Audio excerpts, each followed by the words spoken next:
ശ്രീകണ്ഠപുരം മുനിസിപ്പാലിറ്റിക്ക് മുന്നിൽ എൽഡിഎഫ് സായാഹ്ന ധർണ നടത്തി. ശ്രീകണ്ഠപുരം മുനിസിപ്പാലിറ്റിയിലെ വികസന മുരടിപ്പിൽ പ്രതിഷേധിച്ചും മാസങ്ങളായി അടച്ചുപൂട്ടിയ ചേപ്പറമ്പ് പൊതുശ്മശാനം തുറന്നു പ്രവർത്തിക്കണമെന്നും ആവശ്യപ്പെട്ടും കെ നാരായണൻ സ്മാരക ഹാൾ വെട്ടിമുറിക്കുന്നതിൽ പ്രതിഷേധിച്ചും ഫണ്ട് അസാധുവാക്കിയ നടപടിയിൽ പ്രതിഷേധിച്ചും ശ്രീകണ്ഠപുരത്ത് എൽഡിഎഫ് മുനിസിപ്പൽ കമ്മിറ്റിയുടെ ആഭിമുഖ്യത്തിൽ സായാഹ്ന ധർണ സംഘടിപ്പിച്ചു.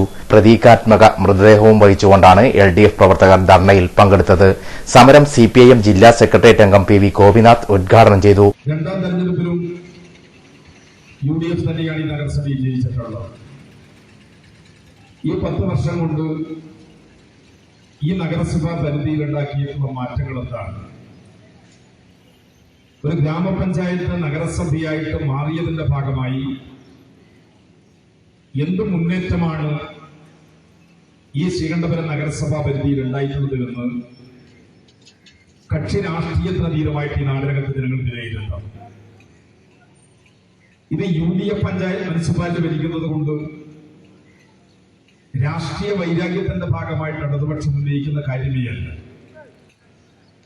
നിങ്ങൾ ഈ ജില്ലക്കകത്തെ മറ്റു മുനിസിപ്പാലിറ്റികളുടെ പ്രവർത്തനവും ശ്രീകണ്ഠപുരം മുനിസിപ്പാലിറ്റിയുടെ പ്രവർത്തനവും വിലയിരുത്തിക്കൊണ്ട് ശ്രീകണ്ഠപുരം ഗ്രാമപഞ്ചായത്ത് നഗരസഭയായിട്ട് മാറിയതിന്റെ ഭാഗമായിട്ടുണ്ടായിട്ടുള്ള മാറ്റങ്ങൾ എന്താണ്? ഇന്ന മാറ്റങ്ങൾ ശ്രീകണ്ഠപുരത്ത് മുനിസിപ്പാലിറ്റി വന്നതിന് ശേഷം ഉണ്ടായിട്ടുണ്ട്.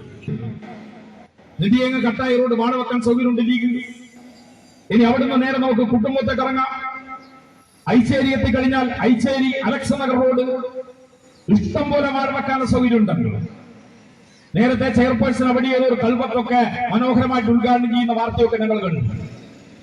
നമുക്ക് അതിന്റെ അപ്പുറത്തും ഇപ്പുറത്തും ആൾ വെക്കാം. ലീഗ് വന്നാൽ മതി, സഹായിക്കാൻ ഞങ്ങളുമുണ്ട്.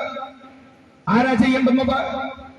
ഐച്ചേരിയിൽ നിന്ന് അലക്സനറിലേക്ക് പോകുന്ന റോഡ്, ഇങ്ങനെ ഈ മുനിസിപ്പൽ പരിധിക്കകത്ത് അത്രയത്ര റോഡുകൾ ഞങ്ങൾ എണ്ണി കാണിച്ചു തരാം. എന്തേ ഗതാഗത യോഗ്യമാക്കാൻ നിങ്ങൾ തയ്യാറാവാത്തത്? ഇതുപോലെ പൊട്ടിപ്പൊളിഞ്ഞ റോഡുകൾ ഈ സമീപ പഞ്ചായത്തുകളുടെ എവിടെയെങ്കിലും ഉണ്ടോ എന്നുള്ളത് നിങ്ങൾ പരിശോധിച്ച് നോക്കിക്കോ. തീരെ ഇല്ലാന്നൊന്നും ഞാൻ പറയുന്നില്ല. പക്ഷെ ശ്രീകണ്ഠപുരം മുനിസിപ്പാലിറ്റിയിലുള്ളതുപോലെ തകർന്നു കിടക്കുന്ന റോഡുകൾ, പൊട്ടിപ്പൊളിഞ്ഞ റോഡുകൾ ഇതിന്റെ സമീപ പഞ്ചായത്തുകൾ മുഴുവൻ നിങ്ങൾ പരിശോധിച്ച് നോക്കിക്കോ. എവിടെയും നിങ്ങൾക്ക് കാണാൻ വേണ്ടി പറ്റില്ല എന്നുള്ളതാണ്. ഞാൻ ആദ്യം പറഞ്ഞ റോഡില്ലേ, ഇവിടുന്ന് കോട്ടൂരിൽ നിന്ന് പൂമുള്ളക്കരി മലപ്പട്ടം പഞ്ചായത്തിൽ അവസാനിക്കുന്ന റോഡ്, മലപ്പട്ടം പഞ്ചായത്തിൽ നിങ്ങൾ മുനിസിപ്പാലിറ്റി അവസാനിക്കുന്നത് കഴിഞ്ഞ് പിന്നീട് അങ്ങോട്ടേക്ക് ആ റോഡ് നിങ്ങൾ നോക്ക്. ഇങ്ങനെ നിങ്ങൾ പരിശോധിച്ച് നോക്കിക്കോ. ഓരോ റോഡും ഈ പഞ്ചായത്ത് മറ്റൊരു പഞ്ചായത്തിൽ പോയി ചേരുന്നുണ്ട് എങ്കിൽ, ഈ മുനിസിപ്പാലിറ്റിയുടെ അതിർത്തിമാര് വേറൊരു പഞ്ചായത്തിലേക്ക് എത്തുന്നുണ്ട് എങ്കിൽ ആ പഞ്ചായത്തിനകത്തെല്ലാം ഭംഗിയായിട്ട് ചെയ്യുന്നുണ്ട്. സിപിഐഎം ഏരിയ കമ്മിറ്റി അംഗം പി വി ശോഭന അധ്യക്ഷയായി. Area secretary M C Raghavan സ്വാഗതം പറഞ്ഞു. എൽഡിഎഫ് നേതാക്കളായ C Raveendran, V V Sevi, M C Haridasan, Vinu Elavinkal എന്നിവർ സംസാരിച്ചു.